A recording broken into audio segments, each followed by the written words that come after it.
est à venir. RFM Matin. RFM Matin.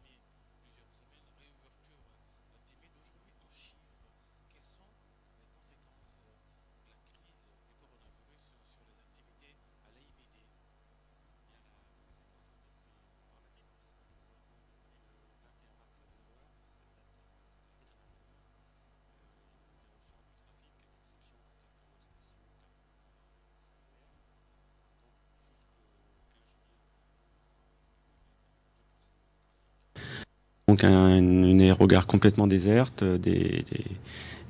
l'outil aéroportuaire à maintenir ouvert pour ces quelques vols, et donc des charges très élevées. Et depuis le 15 juillet, je dirais que juste entre la dernière quinzaine de juillet, nous avons retrouvé un trafic d'environ 18% comparé à celui de l'an dernier à la même période. Donc nous sommes très affectés, mais aussi, comme le sont tous les aéroports du monde en ce moment, et d'autres secteurs, et je pense particulièrement au tourisme. Sur le plan financier, les chiffres, ça donne quoi ? Eh bien, c'est proportionnel, puisque le business model des aéroports porte sur une redevance qui est en fonction du nombre de passagers. Donc plus de passagers, plus de revenus. Donc 2% de notre chiffre d'affaires depuis le 21 mars. Et comme je l'ai dit, 100% ou pratiquement 100% de nos charges fixes, parce que nous avons fait des économies évidemment, mais nous avons encore de nombreuses charges fixes à assumer. Pas de chômage technique pour certains personnels, tout le monde toujours rémunéré à 100%. Oui. Non, pas tout à fait. Enfin, oui et non. Donc, dans un premier temps, nous avons maintenu tous les emplois. Aujourd'hui, tous les employés de l'AS sont toujours employés de l'AS.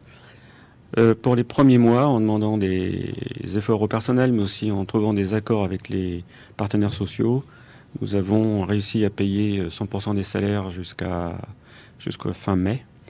Et depuis le mois de juin, nous avons mis en place un accord qui fait que les salaires ont été diminués dans le cadre de l'ordonnance qui avait été publiée par le président dès le début de la crise. Vous en êtes à 70%, le taux recommandé par l'État pour les salaires.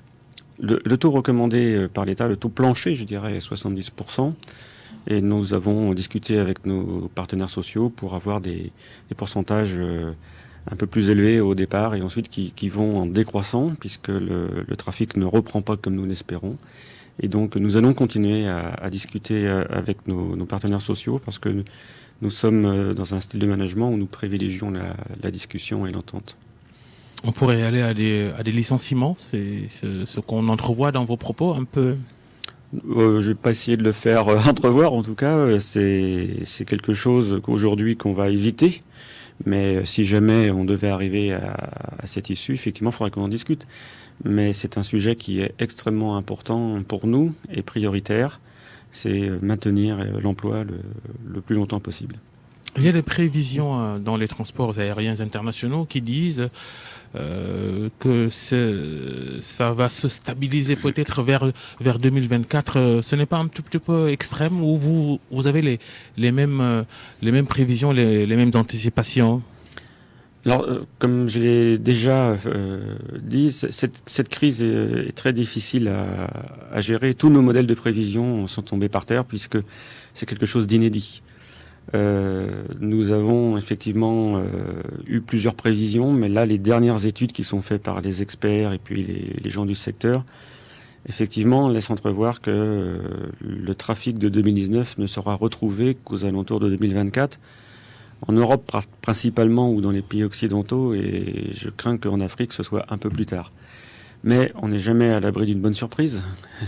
Et donc j'espère que le trafic reprendra. J'espère aussi que la médecine, la science arrivera à mettre au point un vaccin pour stopper cette épidémie, maîtriser ce virus. Et dans ce cas, nos prévisions seront encore revues, puisque nous avons besoin de reprendre notre activité. Les gens ont aussi besoin de voyager pour toutes les raisons qu'on peut imaginer. Mais en attendant, est-ce qu'il y a des mesures palliatives pour gérer la situation, essayer de sortir la tête de l'eau? Mesures palliatives, nous n'avons pas tellement de choix. Aujourd'hui, nous sommes une entreprise qui gère un aéroport, donc à nous de le gérer au mieux. Donc refaire venir le trafic, mais surtout pour refaire venir le trafic, restaurer la confiance. Les gens ont besoin d'avoir confiance dans le transport aérien et chaque élément, et l'aéroport en fait partie, ont besoin de montrer que tout est mis en place pour que les choses se passent le mieux possible. Donc nous avons pris un certain nombre d'actions qui fait qu'aujourd'hui les gens sont satisfaits. On a besoin de retrouver la confiance à la fois chez les passagers, chez les compagnies aériennes et aussi au niveau des institutions. Je pense au gouvernement au pluriel, parce que un pays de destination va s'intéresser de très près à savoir qu'est-ce qui se passe à Dakar, est-ce que tout est bien mis en œuvre. Et pour avoir voyagé récemment, je peux vous dire qu'à Dakar, on est plutôt très très bien équipé, on a pris de bonnes dispositions. On est plutôt un aéroport modèle, je dirais. En revanche, les dernières évaluations de l'évolution de la maladie au Sénégal, ces derniers jours, ces dernières semaines, montrent que des cas sont importés via l'aéroport international Blaise Diagne de Diass. Comment ça se fait, ça? Comment ça se fait? C'est que ce virus circule partout dans le monde. Donc, on peut stigmatiser... Les préalables, les tests qu'on exige de tous, il y a des failles, alors, ça veut dire? Non, je ne pense pas. Je pense que les choses se sont mises en place régulièrement, enfin de manière progressive plutôt. Donc, au départ, on était sur juste une prise de température. Aujourd'hui, on est sur une phase où on impose les tests à tout le monde. Et je pense que c'est une très bonne chose. Au Sénégal, on a très bien géré la chose pour pouvoir se prémunir de ce vecteur de transport, ou tout au moins de l'importation des cas par voie aérienne. Et aujourd'hui, il y a l'exigence des tests. Donc les passagers à l'arrivée, comme au départ d'ailleurs, doivent fournir un test négatif. J'ai moi-même passé cette épreuve à 2 reprises, à l'aller comme au retour. Et une fois qu'on peut présenter ce certificat, on peut voyager avec plus de sérénité, je dirais, et aussi en rassurant un peu tout le monde. Il faut absolument que nos frontières soient contrôlées. C'est pour ça que ça a été mis en place. Et encore une fois, je pense que c'est une bonne décision et qu'au Sénégal, on montre quelque chose d'assez efficace. Mais si, comme chaque fois, comme il y a des cas importés au niveau de l'aéroport, ça signifie qu'il y a des manquements au niveau du dispositif mis en place, non? Non, je pense pas. Pourquoi rechercher les manquements? Absolument. C'est quelque chose d'assez pervers. Les cas dont on a parlé il y a quelques semaines, c'était effectivement dans une phase où les tests n'étaient pas obligatoires.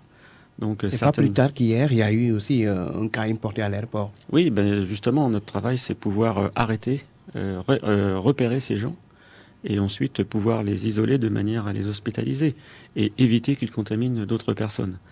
Donc nous avons mis en place des équipements, tout d'abord des caméras thermiques qui permettent de repérer des gens qui ont plus de 38 degrés de température à plus de 100 mètres.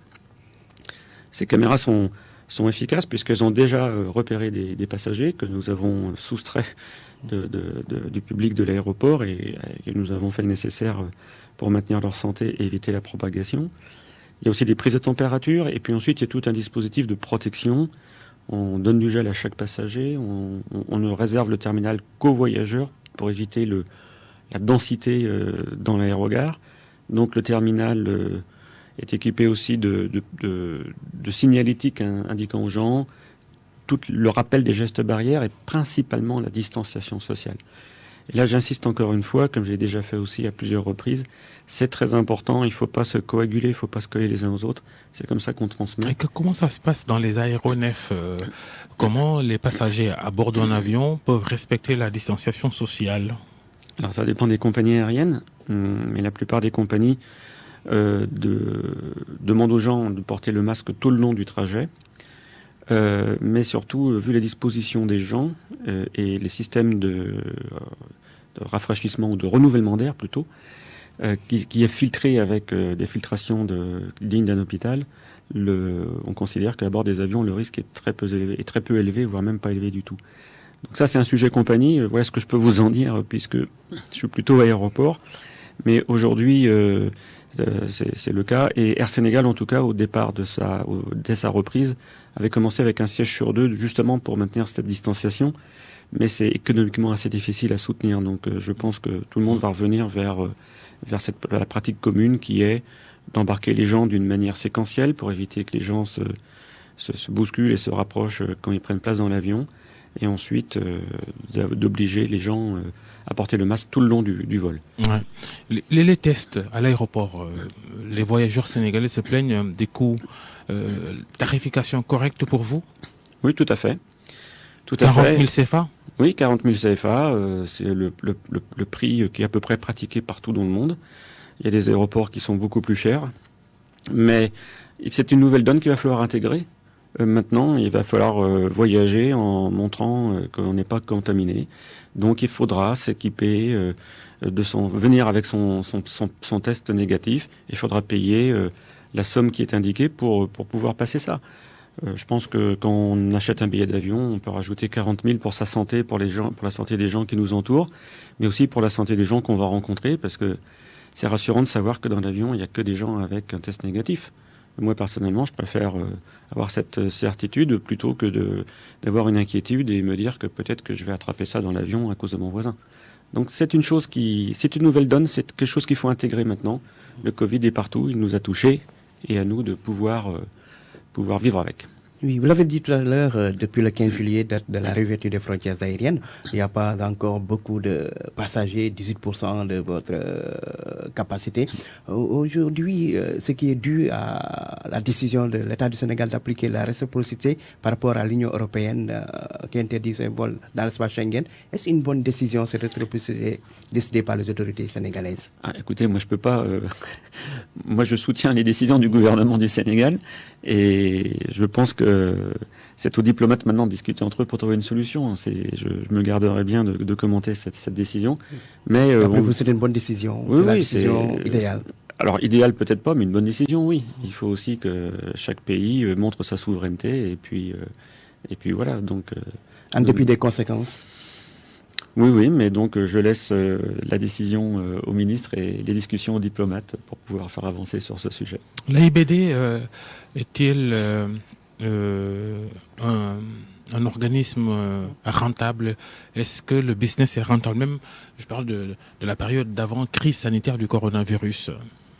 Oui, avant l'arrivée de ce virus et les fermetures des frontières, nous étions sur une pente de progression très intéressante. Depuis l'ouverture, nous avons connu la première année 10% de trafic environ de progression.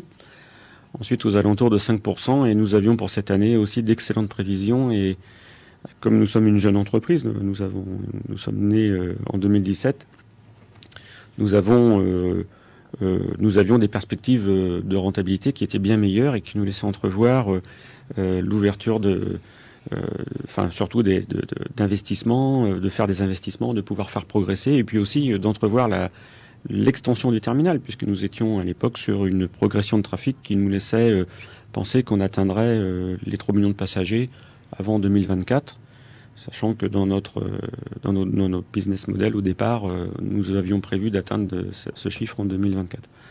Donc c'est très dommage que ce virus nous ait frappés tous de plein fouet. Et donc, nous devons gérer la situation aujourd'hui.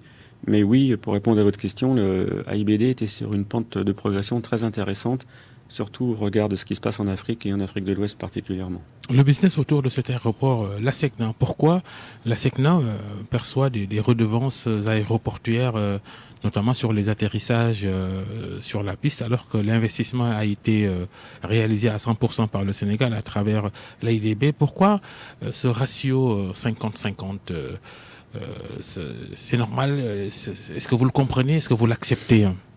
Alors, je ne sais pas quel est le sens de la question. La SECNA est un organisme confrère, puisqu'on ne peut pas travailler sans eux. C'est eux qui font la gestion du trafic aérien. Il faut qu'ils vivent. Donc les business models de tout ce qui touche à l'aviation est basé sur des systèmes de redevances. Effectivement, il y a une répartition qui est faite par un décret. Et pour moi, rien n'est anormal. Il y a peut-être des choses qu'on peut ajuster, mais autant l'aéroport investit des équipements, autant la SECNA investit aussi des équipements de navigation. la tour de contrôle, les contrôleurs, tous ces gens-là ont besoin de ressources pour vivre. Donc il est normal qu'ils perçoivent des redevances et donc rien ne me semble anormal dans ce secteur. Les équipements à la formation payés par le Sénégal et la SECNA qui reçoit des dividendes, c'est un gros sujet de réflexion, non? Écoutez, là je suis vraiment navré, mais je suis très mal placé pour parler de la SECNA. Moi je n'appartiens pas à cette organisation multinationale, internationale plutôt. Et donc c'est quelque chose, c'est une question auquel je ne pourrais pas vous répondre, je suis vraiment navré. Et quel est l'impact des vols domestiques? Parce qu'on sait que depuis quelque temps, les compagnies ont repris les vols domestiques, notamment sur Ziguinchor et autres. Quel est l'impact pour vous, l'impact de ces vols domestiques? Bon, l'impact du trafic domestique chez nous n'est pas très important puisque c'est un faible niveau de trafic. D'ailleurs, au regard de ce qu'on a vu avant la pandémie, et surtout avec la mise en place d'Air Sénégal, on a vu une progression très importante sur Ziguinchor, avec des tarifs pratiqués qui étaient très intéressants, et des conditions de trajet qui sont bien meilleures que la voiture ou le bus pour se rendre à Ziguinchor. Donc nous étions sur un trafic domestique qui tournait autour des 3-4%. Ça a été les premiers vols qui ont repris depuis le 15 juin, donc on a vu le trafic domestique reprendre, timidement comme les autres vols.